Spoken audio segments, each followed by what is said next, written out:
So today we're going to talk about how to teach crow, side crow, and one more flying bird. Flying crow. Okay, let's go.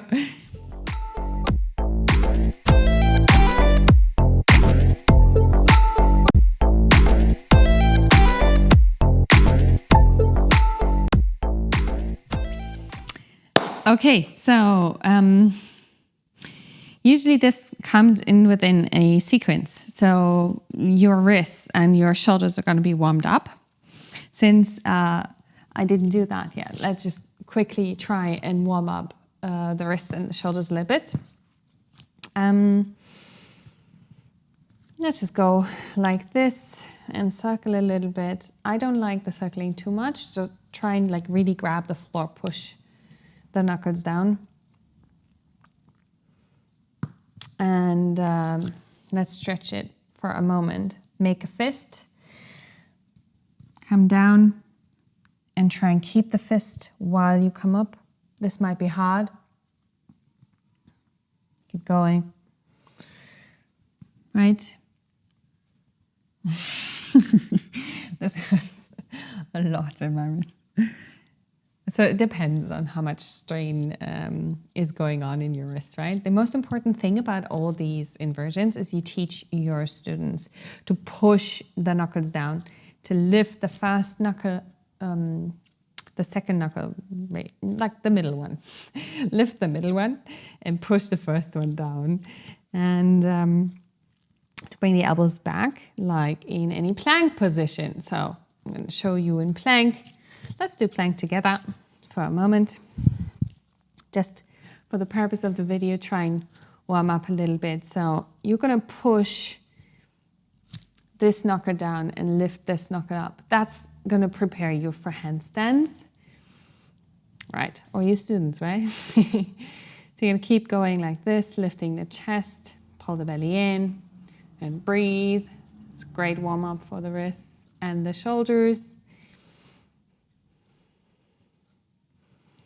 And since we're here, let's just go into Chaturanga. Your elbows in and stay here. Good warm up for the shoulders. You just stay here and smile because otherwise you won't take it. Good. Okay, stay here for a moment longer. And push back. Beautiful. Okay. Right leg up. Bring it to your armpit, your triceps. Lift it up again. Let's do that on the other side. Let's just quickly warm up the core. Lift. Touch the head. Lift. One more time. Triceps. Lift. Left triceps. So you see, when you warm up like this, eventually this can be good for your students as well. As you're moving already a lot forward and back, that is going to warm up your wrist naturally, right? We're going to do it 3 times. Touch the left and touch the forehead. Lift. Good. Lower down. Other side, left leg. Touch the left triceps. Lift up. Touch the right. And keep smiling. Lift up. Touch the forehead. Good. Keep pulling the belly in. Left. Right, you're shifting the weight. Front and back, front and back. Forehead. 1/3 time. Left. Yes. Right. And forehead. Good. Now we did already a very natural warm-up for your wrists. And so here's the same thing. Keep pushing palms down. Turn the elbows down and back, right? Beautiful. Okay, so for any crow, I want you to do one more warm-up for the wrists. Just in case, because if you do this cold, I don't want you to So for any crow, there are some rules that will always apply. I'll show you in a minute. And this warm-up for the wrist is really nice. You can do it from a tabletop position. Just lift the front and then lift the back, lift the front, lift the back. It gets really, you can feel it here, okay? But the more you progress in this, you can bring your knees back more and lift front and back, right? It gets harder the more you move back, you can imagine. So if you just do it 10 times. Right. Okay, gets really tiring and we're good. Shake it out. All right, so crow posture is more technique than anything else. You need core strength, and you can do the core drills that I put on, they're gonna help, but eventually to do crow, you need to do crow. Got it? Okay, so the first thing is bringing the toes right behind the wrist. If you have students, they're always gonna start here, and then they're gonna go onto their elbows right away. Why? Because the distance, right? So that's one mistake basically happens. Then you're going to lift up your knees all the way into your armpits. If this is hard, bend the elbows, right? If not, if somebody's really strong doing handstands already, of course they can rather go straight arms, but for those we're not here to talk about, right? So, well, you still want to know about advanced students. So elbows in and back, right?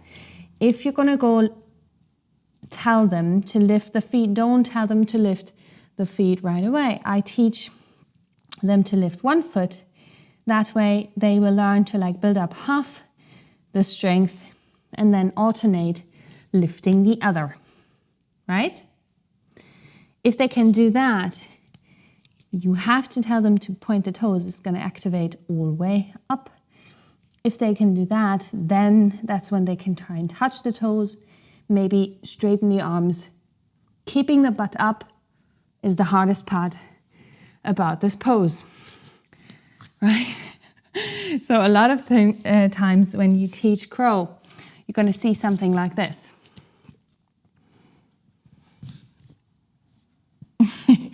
It's something I did as a child. Like I don't want to judge, but it's not crow. So really try and make sure they're coming up all the way up as high as they can. If they're like, you know, have a belly and stuff, it's not going to be that easy, but you can try and like teach them the right way every time. And eventually they will build up the flexibility and the strength they need. With bending the elbows, this is not so hard. And then a lot of older students that I have can do it, like plus 50 plus, right? No problem. Okay, and then lifting up, eventually, finally straightening the arms. That's another story. Okay, so that is crow. Now, if you want to go to side crow, I'm going to show you what it looks like. Side crow is either that or that. And then eventually you can straighten your legs into EKA PADA. So if you want to teach side crow, a lot of people are just afraid to fall on their face. It will happen. You can just tell them. It will happen eventually. But for my beginner students, I'm going to show you from this angle. I teach them to bring the hip onto the elbow too. So when the both knees are turned to the side, teaching them to bring this hip down too.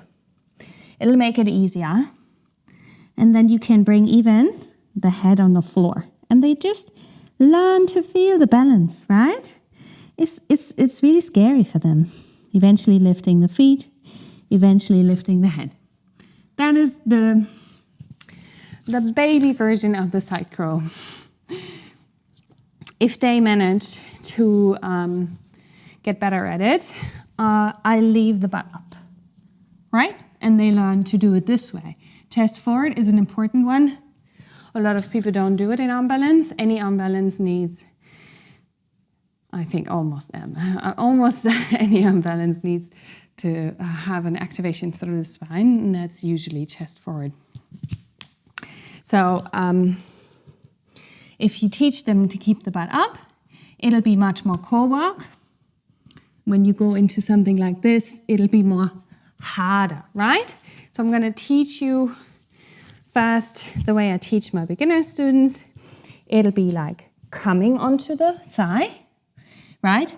Losing the fear by having the head down, bringing the feet up, balance. If that is fine, grabbing the floor, lifting the chest, lifting the head.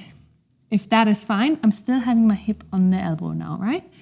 If that is fine, just straighten the leg, right leg, left leg, and you're good. So we can transition from here to the other one. I'll show you in a minute. First of all, that's the beginner way. It deals with the most prominent fear to fall on the face, but as I told you, it's gonna happen at some point. They just need to deal with it. But if you have some, awareness in your body, you might make it without falling directly on your nose. So the one where the hip is up, I can show you like this. Hip is up. If you straighten, first you straighten, I think it's easier to straighten the back leg first and then straighten the one on the arms, but it doesn't matter. You shouldn't do it like quickly because then you will wobble off with your balance. So the easiest way, maybe just turn. The easiest way would be to have it like straighten it slowly in both directions, right? Right shoulder turns down a lot. Like I see that a lot in a lot of students. Even my advanced students, they do something like this, right? No strength in the shoulder. No, push it back. Keep it up. Right? Okay. So that would be side crow. Now you can roll your wrist out for a second or decompress like this. And then a switch to the other EKA PADA could look like this.